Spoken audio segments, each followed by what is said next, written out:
नमस्कार। चलिए आज महाशिवरात्रि 2026 के रहस्य और इसके दिव्यता को समझते हैं।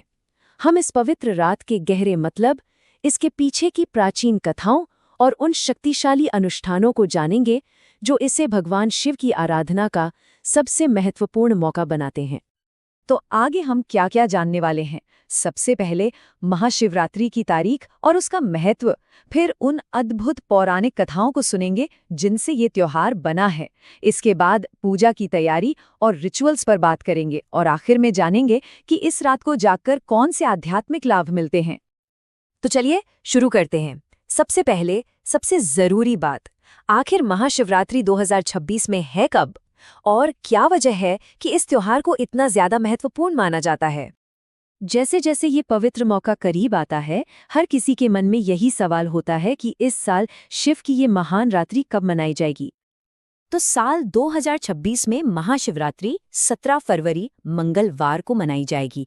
पर यह सिर्फ एक दिन का त्योहार नहीं है। असल में ये पूरी रात चलने वाली एक साधना है जिसे 4 प्रहर में बांटा गया है। हर 3 घंटे का एक प्रहर होता है और रात के इन चारों प्रहरों में की गई पूजा का अपना एक खास महत्व और फल होता है। अब ये तारीख ऐसे ही नहीं चुनी जाती, ये हिंदू चंद्र सौर पंचांग के हिसाब से तय होती है। महाशिवरात्रि फाल्गुन महीने के कृष्ण पक्ष यानी जब चांद घट रहा होता है उसकी 14वीं रात को आती है।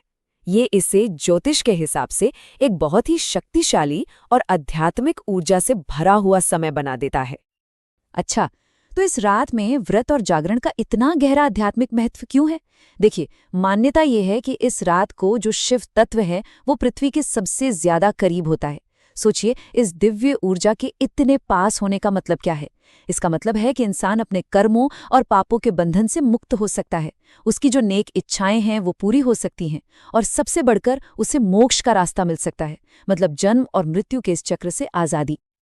तो अब जब इसका महत्व समझ आ गया है, तो चलिए उन कहानियों की दुनिया में चलते हैं जो इस त्योहार को इसकी असली शक्ति देती हैं। यही पौराणिक कथाएं हमें बताती हैं कि आखिर महाशिवरात्रि क्यों मनाई जाती है। सबसे प्रसिद्ध कथाओं में से एक है शिव और शक्ति का महामिलन। जी हाँ, ये वही पवित्र रात है जब भगवान शिव का विवाह माता पार्वती से हुआ था। ये सिर्फ 2 देवताओं का विवाह नहीं था, बल्कि ये पुरुष और प्रकृति ऊर्जा का, चेतना और शक्ति का वो दिव्य संगम है जो इस पूरे ब्रह्मांड को बनाता है और संतुलित करता है। एक और बहुत शक्तिशाली कथा है समुद्र मंथन की। जब देवताओं और असुरों ने अमृत के लिए सागर को मथा तो अमृत से पहले हलाहल नाम का जहरीला विष निकला, जिसकी गर्मी से पूरा ब्रह्मांड जलने लगा। जब सबने हाथ खड़े कर दिए तब भगवान शिव ने पूरी सृष्टि को बचाने के लिए उस विष को पी लिया और उसे अपने गले में ही रोक लिया। विष के असर से उनका गला नीला पड़ गया और तभी से वो नीलकंठ कहलाए। तो महाशिवरात्रि उनके इसी महान त्याग और करुणा का भी उत्सव है।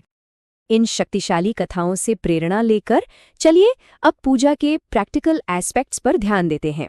इस पवित्र रात में भगवान शिव की पूजा की तैयारी के लिए कौन-कौन सी चीजों की जरूरत होती है? जैसा कि यहाँ दिख रहा है, पूजा के लिए कई चीजों की जरूरत होती है। हर चीज का एक मतलब है। दूध और जल पवित्रता का प्रतीक है। 3 पत्तियों वाला बेलपत्र शिव जी के 3 नेत्रों को दिखाता है और उन्हें बहुत प्यारा है। फल फूल प्रकृति के प्रति हमारे समर्पण को दिखाते हैं। ये सब मिलकर भगवान के लिए एक पूरी भक्तिमय भेंट बन जाती है। तो एक बार पूजन सामग्री तैयार हो जाए तो फिर अनुष्ठानों को समझने का समय आता है। आइए पूजा की स्टेप बाय स्टेप प्रक्रिया और इस दिन रखे जाने वाले व्रत के नियमों पर एक नज़र डालते हैं। पूजा विधि एक बहुत ही सुंदर प्रक्रिया है जो भक्त को सीधे परमात्मा से जोड़ती है। इसकी शुरुआत होती है शुद्धिकरण स्नान से, फिर होता है अभिषेक, जिसमें शिवलिंग को दूध, जल जैसी पवित्र चीजों से स्नान कराया जाता है। ये हमारी अपनी आत्मा की शुद्धि का प्रतीक है। इसके बाद प्रसाद चढ़ाया जाता है और पूरी रात मंत्रों का जाप होता है जो भक्ति को एक अलग ही लेवल पर ले जाता है। हाँ, और ये जानना बहुत जरूरी है कि व्रत का मतलब सिर्फ खाना ना खाना नहीं होता। असल में ये तो एक अनुशासन है, अपने शरीर और मन दोनों को शुद्ध करने का। गुस्सा, नेगेटिव विचार, इन सब से दूर रहना, ब्रह्मचर्य का पालन करना, ये सारे नियम हमारी एनर्जी को बाहर भटकने से रोकते हैं और उसे अंदर की तरफ अपनी आध्यात्मिक ग्रोथ की ओर मोड़ते हैं। शारीरिक अनुष्ठान तो तैयारियां हैं, लेकिन महाशिवरात्रि का असली अनुभव तो आध्यात्मिक अभ्यास से ही मिलता है। मंत्रों का जाप इस उत्सव का एक बहुत ही अहम हिस्सा है, जो हमें परमात्मा से एक गहरे स्तर पर जोड़ता है और आध्यात्मिक पुरस्कार पाने में मदद करता है। इस रात को 2 मंत्र खास तौर पर शक्तिशाली माने जाते हैं। एक ओम नमः शिवाय, जो भगवान शिव को एक सरल लेकिन बहुत गहरा नमन है, और दूसरा महामृत्युंजय मंत्र, जो आरोग्य, सुरक्षा और मृत्यु के डर पर जीत पाने के लिए एक शक्तिशाली प्रार्थना है। इन मंत्रों के जाप से ऐसे वाइब्रेशंस पैदा होते हैं जो मन को शांत करते हैं और आत्मा को दिव्यता की ओर ले जाते हैं। जब सच्ची श्रद्धा के साथ ये सारे अनुष्ठान किए जाते हैं, तो इसके लाभ बहुत गहरे और लंबे समय तक रहते हैं।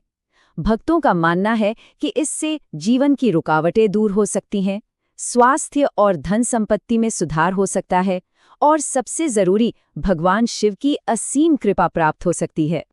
तो इस पूरी चर्चा के अंत में चलिए एक विचार के साथ रुकते हैं। महाशिवरात्रि सिर्फ एक रात का उत्सव नहीं है, ये एक याद दिलाने वाला दिन है। ये हमें निस्वार्थ भाव, भक्ति और अपने अंदरूनी शक्ति के सिद्धांतों को अपने रोज के जीवन में लाने के लिए प्रेरित करता है। हम इस पवित्र रात की भावना को हमेशा अपने अंदर कैसे जिंदा रख सकते हैं, इस पर जरूर सोचिएगा। हर हर महादेव।